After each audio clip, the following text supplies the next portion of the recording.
Hi everybody, I'm Susan from Inspira. Welcome and thank you for joining us for this final live session of this event. Tonight we're going to be looking at how to stand out from the crowd, and I'm joined by our expert panel. I have with me Melanie Tailor from MT Associates. I have Liam Edgley from BAE Systems, and they're going to share their expertise with you. I'm going to be in the background monitoring the chat so that you can put your questions in the chat and I'll put them to the panel when we've finished. Okay, so I'm going to hand over to the experts. So Melanie, can I hand to you, please? Of course you can. Thanks, Susan. Hi, everybody. Thanks for joining us. As Susan said, my name's Melanie Tailor. I run my own HR consultancy business and I've done that for the last 20 years. So I work with lots of different employers and I've been involved in lots of recruitment exercises. So I wanted to just give you some top tips on how to make your application impactful. And whichever way you choose to apply for a job, I think there's some basics that I wanted to cover. So the first one of those is the presentation of your application form or your CV. Things like spelling and grammar are really important. And these days with things like spell check online, there's really no excuse for getting it wrong. So either get your spell check out or ask somebody to read your application for you to make sure that that's correct. You might want to do a typed application or you might want to do a handwritten one. Sometimes that's your choice, and that depends on whether you think your handwriting's good enough. Sometimes there will be jobs where the employer will specifically ask for a handwritten application though, so you need to bear that in mind. And if that's the case, you might need to take a little bit longer over your application. Second point is accuracy. So making sure that when you've put dates in there that they match up. So if you're talking about when you've been at school or if you've had any jobs, making sure that your dates from one to the other match up. And also that all your contact details are correct.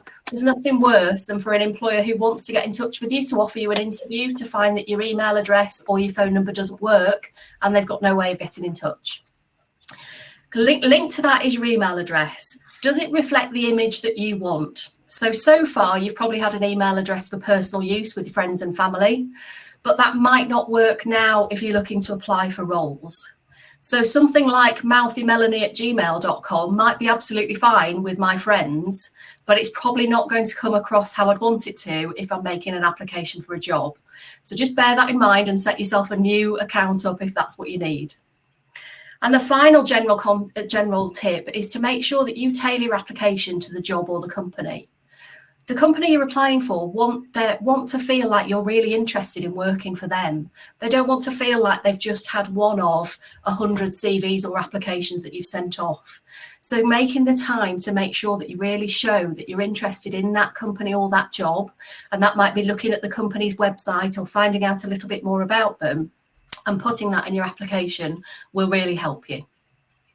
So then I've split it into application forms and CVs. So if we just look at application forms first, if the job you're applying for or the company you're applying through has an application form, then make sure that you use that. So please don't just attach your CV. That's quite frustrating for the employer who's wanting you to answer specific questions on the application form if you just attach your CV. The other top tip is very often a job will have a job description and a person specification when it's been advertised. And it's really important that you use these because that's what the employer's using to tell you what they want out of the job. And the person spec tells them what they want from the person who's going to do that job. So that links to my final point there of using really clear evidence of how you meet the essential criteria of that job. So within an application form, there'll usually be either an additional information section or a free text box. And that's your chance to go through the person specification and give the evidence to say why you have the skills, the knowledge and the experience that the company are looking for. If there isn't that space on the application form, then I would use a covering letter to put that information in, because that's really you selling yourself to the company. So then if we move over to CVs, the key content to a CV, there's no real right or wrong answer as to what you put in, but I think it's always good to have a personal statement that will include your personal qualities and your skills. And the two other presenters will cover a little bit more about what you might be able to include in that later in this session. You also want to include your education and qualifications. and your work experience or any other experience that might be relevant and help you with your application. Again, in terms of the best order, I'm often asked what's the best order to put things in. There's no set way. I think it's all about creating impact. So that's probably about putting the most impactful or impressive bits of your application higher up the page. The personal statement's often something that people start with because that's really your opportunity to sell yourself to the employer by telling them a bit about yourself, the personal qualities and the skills, and how good you are. So that's often the thing that comes up first. And the final tip I've got on CVs is thinking about styling it to suit the sector that you're applying for. So sometimes I'm asked, should we add colour? Should we add images? Should I add a photograph of myself? And I think it very much depends the type of role you're applying for. If you're applying for something that's creative, then the use of colour, images, that type of thing is going to be far more acceptable and might even be something that the employer is looking for from you. Whereas if you're applying for a job that's more corporate, for example, in a bank or something like that, then it's more likely that they're not going to like those types of things and they'd prefer to see something that's fairly standard. So think about the sector. You do want to represent yourself as well within that, but you need to tailor things to your sector. So they're my top tips. I hope they've been helpful. I'll pass back to Susan. Thanks, Melanie. Some really good stuff there. Next, I'd like to hand over to Emma Porter from Story Contracting. Hi, Emma.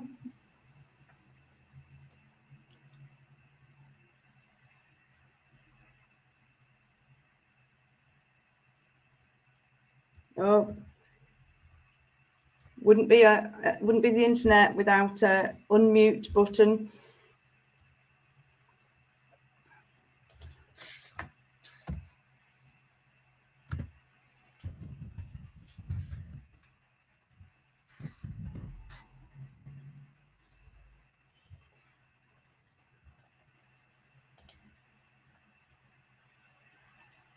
Yeah, we're going to get some technical help to Emma. Just 1 minute.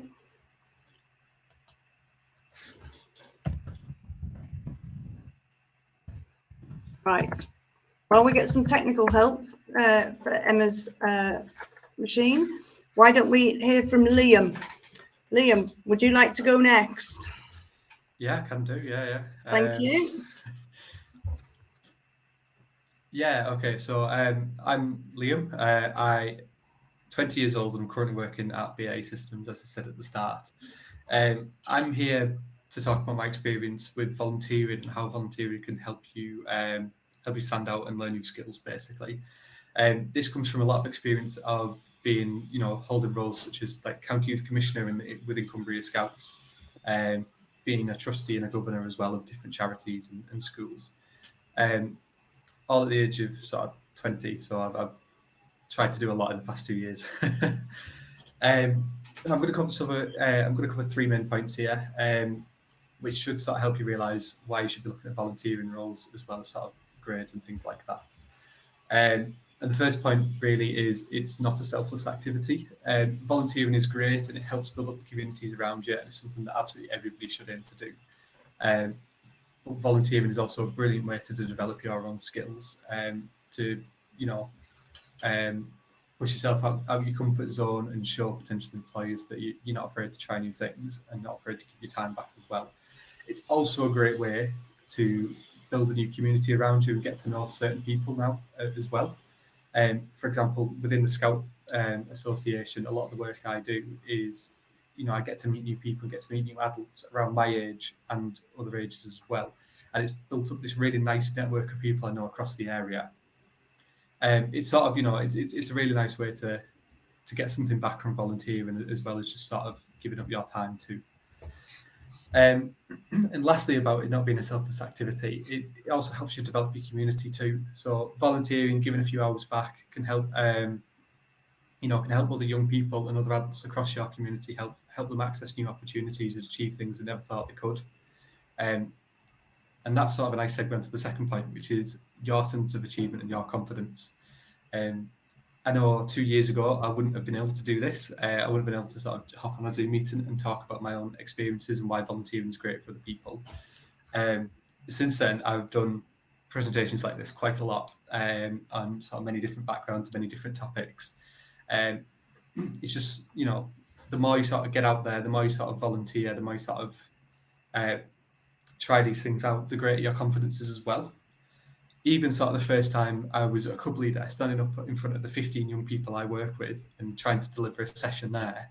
And it didn't go to plan. There were lots of things that were wrong with the first session I delivered, but sort of practicing that and carrying on volunteering and trying new things helped me develop the confidence to do that better. But it goes beyond that, because now when I know I walk into a room or a new situation or a job interview, I know that I can do anything, because if I can run a session for those 15 young people and run a brilliant session and keep them engaged, a job interview is going to be easy by comparison. So it's that sense of confidence that you get from volunteering and taking on those extra opportunities, and you do sort of feel like you can take on more as a result.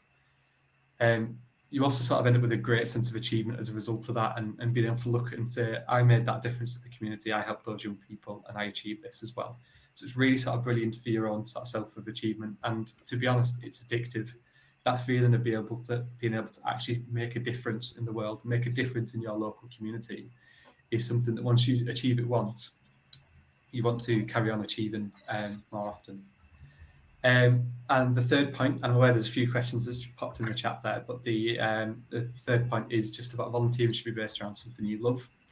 For me, personally, I absolutely love the outdoors. I love adventure. I love sort of providing opportunities for young people, which is why the Scout Association is such a brilliant place for me to volunteer, because it's something that I am so passionate about. I'm willing to give up a lot of my free time. There is a saying that if you find a job that you love, you'll never work a day in your life. And it's the same for volunteering too. If you find a volunteering opportunity, it doesn't feel like work. It doesn't feel like you're volunteering. It feels like something you are passionate about and committed to helping. And a great example is, if you love football, have you tried coaching a team of younger people in football?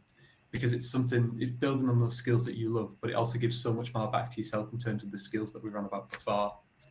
And I'm hoping that sort of answers the question in the chat about what type of volunteering would you suggest. I'd say there's no sort of right or wrong answer with volunteering. You really need to pick something you love and run with it and find a way to volunteer with it, because the rewards you get as a result, personal growth and development, all those kind of rewards you get as a result of that volunteering experience, it's really difficult to put that into words and sort of categorize that. Yeah, brilliant. I think the final point I was going to finish with was, I wouldn't have got to where I am without volunteering. So the job I currently have now, I know the only reason I've ended up with this job is because when I sat down in an interview with all this confidence, because I know that I can run a session with 15 cubs, and I started talking about the experiences I've had through volunteering, that definitely sort of tipped the scales. Volunteering for me has genuinely sort of changed my life, and it's been incredible. And I would strongly encourage anybody to volunteer, particularly people my age as well, because what you get back from it is so much more than what you give. Yeah. That's great. Thank you very much, Liam. Really inspiring there. I think we've fixed our technical issues now. So I would like to hand over, without further ado, to Emma Porter from Story Contracting. Yeah, thank you. Sorry about that. I just fixed it by turning it off and turning it on again. That fixed it. Yeah, thanks for having me tonight. Apologies, I'm calling from in my car because like Liam, I volunteer, so I have finished work, been home, got changed, and I've started up a social enterprise, so I'm here ready to do some pressure washing after I've been at this event. I wanted to talk about kind of 3 things that aren't experience or kind of qualifications. I think often when people are thinking about applying for jobs and thinking about looking at jobs, they think, well, it's all without any experience and without any qualifications, like I'm stuck. And I think actually there's a ton of stuff that's not experience or qualifications that really can put you in good stead and really help you stand out. And as an employer, things that I look for and really value in applicants and in people in my team. So the first one is attitude. There's a saying that's something like, the way you do anything is the way you do everything, and I think that's true. I've not had a job that I've not put my all into in my life, from working in fish and chip shops to cleaning jobs to waitressing, right through up to now I'm managing director at a construction company, and I chair quite a lot of fairly senior boards. I approach them all with the same attitude of doing my best and working my hardest and putting everything into it. So I think that attitude, bringing that, you know, approach to working hard and doing your best and giving it your all, and realizing that often the best way to get the job you want is to do an amazing job at the job you've got, I think goes a long way. And in that category, I would also include things like just having kind of a positive outlook, choosing, like, I think you can choose how you react to events. So like when you have kind of challenges, you seek out the opportunity in them and seek out the positives, and to get up in the morning and think, you know what, I'm gonna nail it today, or today's gonna be good, or I'm gonna meet these challenges. And I think choosing a positive attitude and working hard and really applying yourself is a massive part of being a valuable part of any team, and really kind of succeeding in anything, work or personal life. The second thing I wanted to talk about, which actually Liam kind of gave a really nice example of, is an attitude to learning and stepping outside of your comfort zone.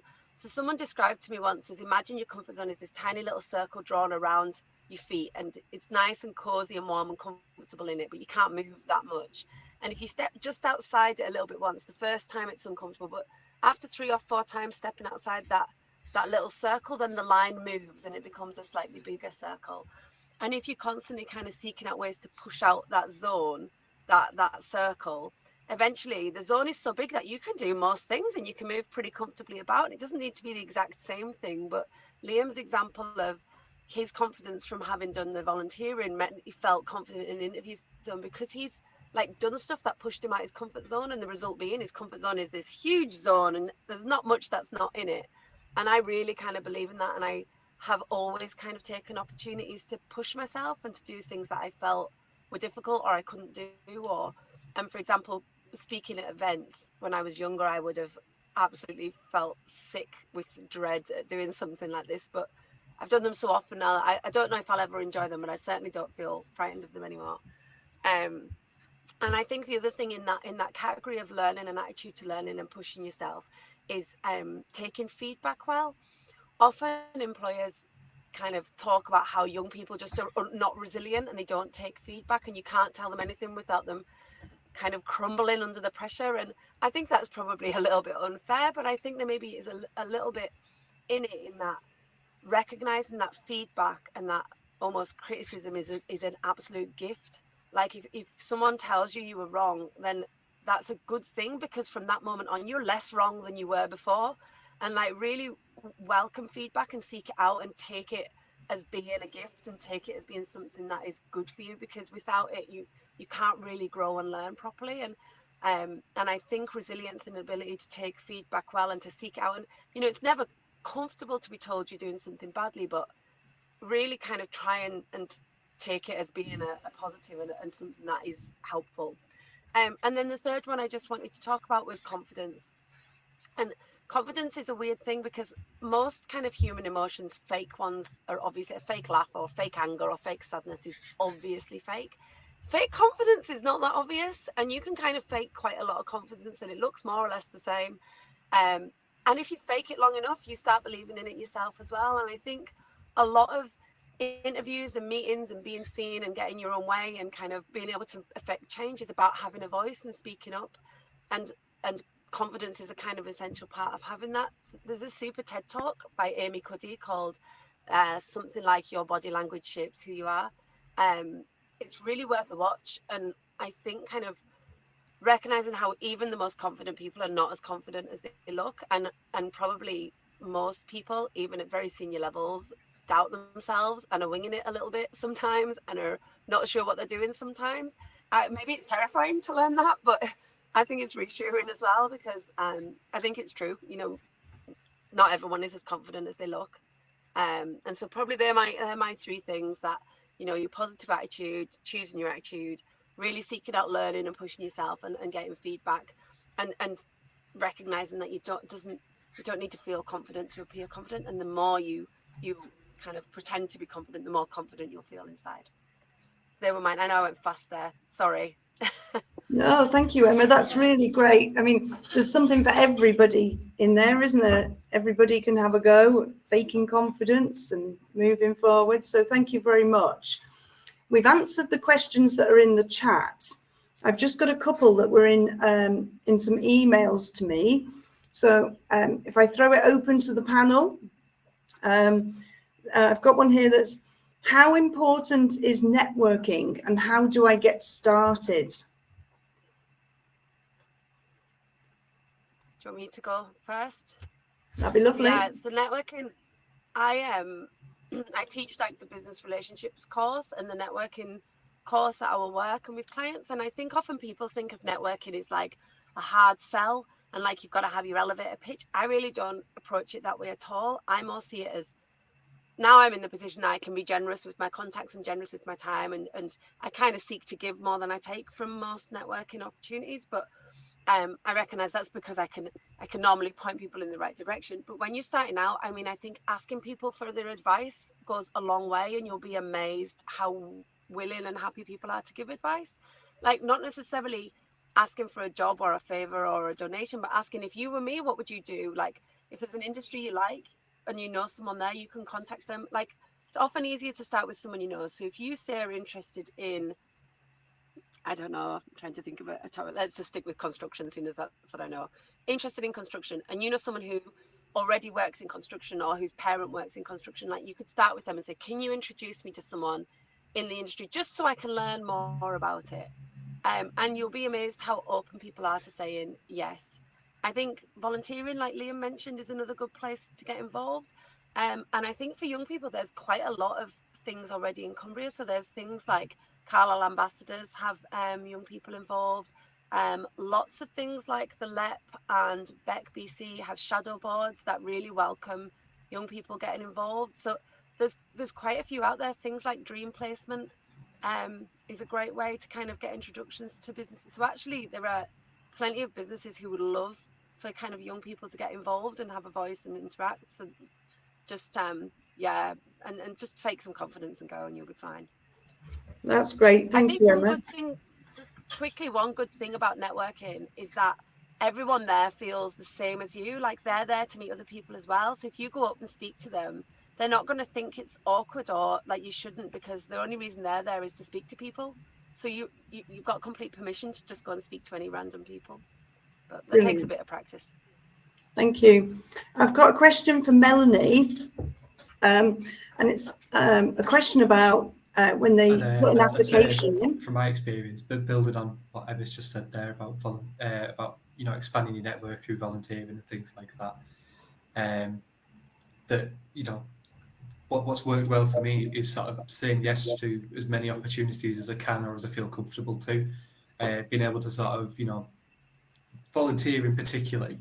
Sat on boards with people who are project managers at BA, who are radiographers at hospital or tree surgeons, and that just that wide range of people there is sort of giving me an insight to so many different networks and different opportunities stemming from that.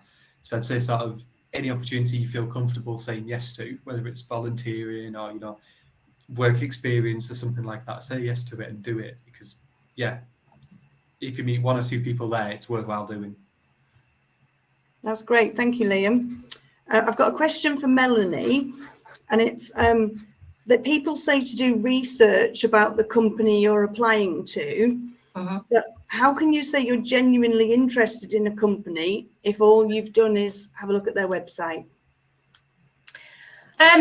I think research can be different things. So sometimes it is looking at a website, and these days most companies do have websites, but it might also be to look and see whether there's been any press coverage about that organisation lately, and also an interest maybe in the sector that you're working in. So as Emma was just saying, if you're interested in construction, you go into a particular company, show your interest in that company, but also show your interest in construction. So that can be in lots of different ways. And that links into some of the things we've talked about. It might be networking, might be through people that you've met, that you've learned about that particular industry and something that's coming up, that's new or that's changing and that you're interested in.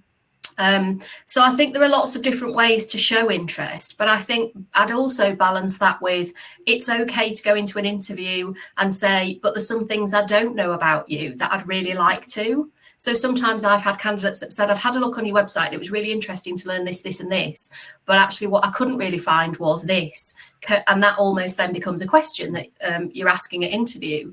And that also shows that you're interested in that organisation or that company. So I think there's different ways to show your interest than just looking at a company website. That's a great tip. Thank you very much, Melanie. That's all our questions covered. So thank you very much to our speakers.